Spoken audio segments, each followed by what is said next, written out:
Dobrý den. Good afternoon. First of all, I would like to thank our Czech member for inviting E.B.C. to this conference. I am Franz, and I represent a small and medium-sized enterprise from the construction sector in Brussels, so at EU level. The construction sector in Europe is fundamental for the European economy because, of course, with its 3 million companies, 13 million workers, the figures have slightly changed since I've done my PowerPoint presentation. So with 3 million companies, 13 million workers, the construction sector contributes to 10.7% of the EU GDP. And it's mainly composed of small and medium-sized enterprises, as SMEs represent 99% of the enterprises from the sector. And actually, it's more micro-enterprises, which means enterprises which have less than 10 workers, because 92% of the companies in EU from the construction sector are micro-enterprises. And we can say that in average, 4 people are working in a construction company in Europe. So I'm working for E.B.C., the European Builders Confederation, and we have 20 affiliated members, and we represent 12 EU countries plus Turkey. And through our national organization, we represent around 2 million enterprises from both the traditional building craft, but also allied trades, such as plumbers, roofers, or electricians. And via our permanent office in Brussels, we cooperate a lot with the European Association for Crafts, Small and Medium-Sized Enterprise, which is the E.B.C. And actually, E.B.C. chairs the E.B.C. Construction Forum, which is a platform for cooperation and coordination on building issues. So, today I will tell you about my activities in Brussels among E.B.C. and I would like to speak about 3 main things. First, the European Performance of Buildings Directive, which is a piece of legislation that has already been adopted. The scope has all new buildings will have to be nearly zero energy buildings. Then there's also the question of minimum energy performance requirements. So member states now have to apply a methodology for calculating the energy performance of a building, and consequently, according to this methodology, they have to establish minimum energy performance requirements for a building that is new or renovated. And also something very important is the issuing of energy performance certificate. So when this piece of legislation will be implemented, for all new building or any building which is renovated, an energy performance certificate will have to be issued. And same, each time you will have a new ownership or a new tenant, the new owner or the new tenant will need to get an energy performance of the building. And last but not least, I would like to mention the 2 very important points for a real and good implementation of the Energy Performance of Buildings Directive, and which are also 2 points for which E.B.C. fought a lot.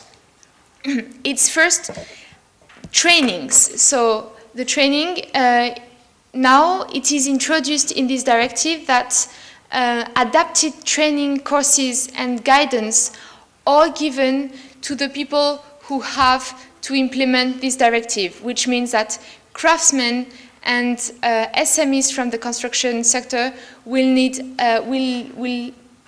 receive or will have to attend adapted training courses. And the second point is the financial incentive. Every member state had to come up in June this year with a list of incentives and financial incentives to help the implementation of this directive. Unfortunately, so far, not all member states have done their work, and the list is not available for all countries. Only a few of them have given their lists. So that was for the positive point and the main points. And however, yeah, there are still some remaining issues that have to be followed by our national organization during the transposition of the directive into national law. The first point concerns the criterion of independence related to experts.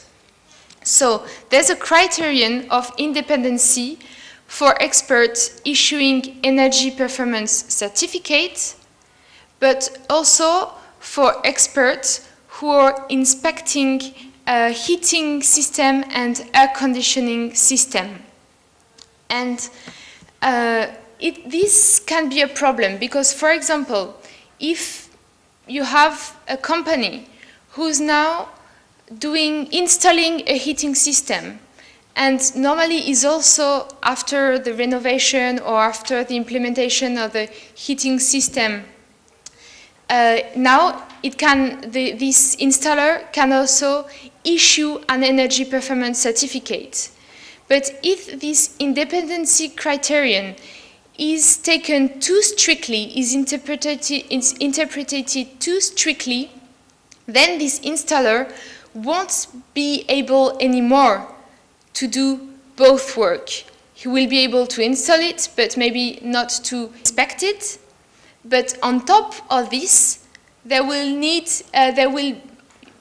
be random control of those heating systems. And we really think that this will not really help the installation, but this may just create more administrative burden. So, that was the presentation of the current Energy Performance of Buildings Directive adopted in May last year, in 2010. Now, what are the member states doing? First, they have to transpose this piece of legislation into their national law, and they have to do this by July 2012. And first it has to be transposed, and then it has to be implemented. And this directive must become applicable as of 2013, so 1 year and a half, roughly 1 year and a half, 2 years. So that's the first point. Secondly, the member states will have to come up with this calculation methodology of the energy performance of buildings.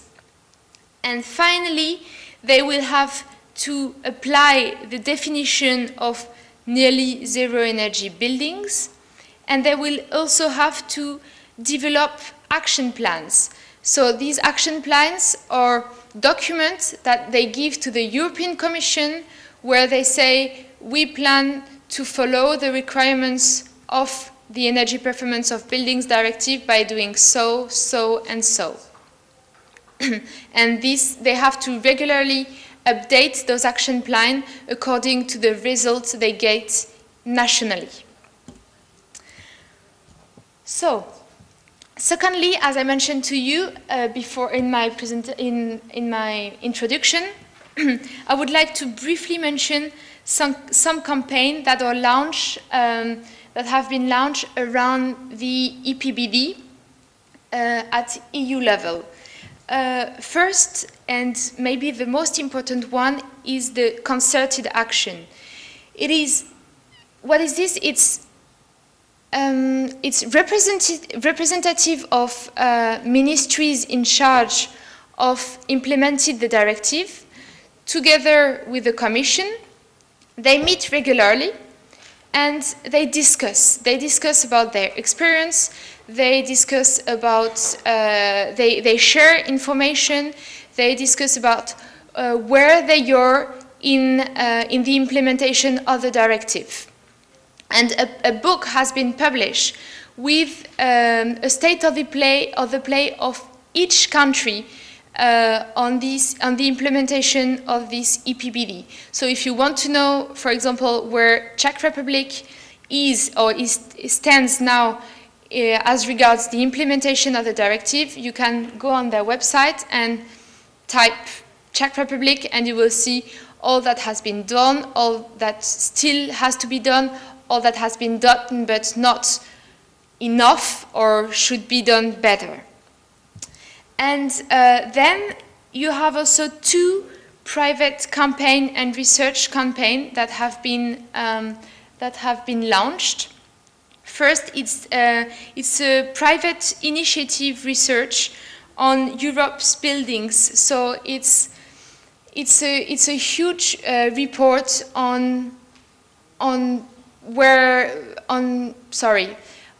It's a research on buildings in Europe, on the building stock in Europe. It gives a good overview, a good picture of what kind of buildings we have in Europe, what the age, the owners, the tenants. It's quite complex, but it's a good report, and it has been done also with the European Commission to help them having more data about the building stock in Europe. And finally, there's a private campaign which is called Renovate Europe. So it's private companies who joined together to lobby who lobby a lot around to the Commission and to the European Parliament to make sure that member states take action to renovate every year 3% of their building stock.